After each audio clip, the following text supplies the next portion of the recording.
Pour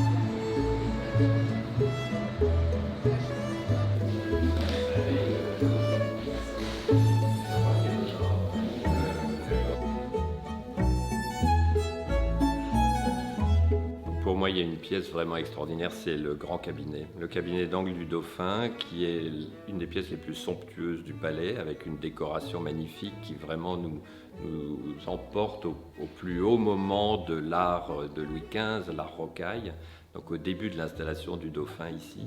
Et puis on y voit ce magnifique globe qui lui est un objet d'éducation pour l'avant-dernier Dauphin, donc pour un enfant. Ça nous rappelle que cet appartement a été aussi à la fin habité par des enfants.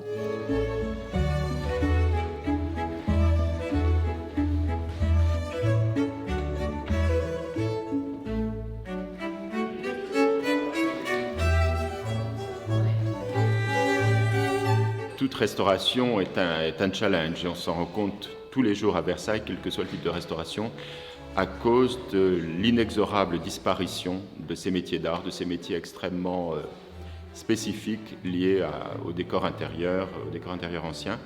On le voit avec les textiles, mais on le voit aussi dans le cadre de cette restitution des bordures avec des problèmes. Il n'y a plus, par exemple, de batteur d'or en France. Maintenant, le seul qui existe en Europe est en Allemagne. Alors, fort heureusement, il existe encore et donc on a pu lui acheter des feuilles d'or, mais c'est un peu dommage que ce batteur d'or français n'existe plus.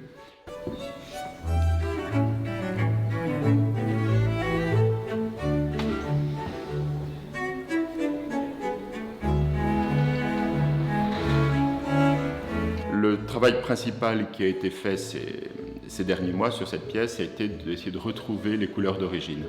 Il y avait eu déjà un essai de polychromie dans les années 50-60, mais qui n'était pas tout à fait convaincant, qui était très jaune avec un vernis jaune qui faussait l'harmonie bleue dans les tons bleus de cette pièce.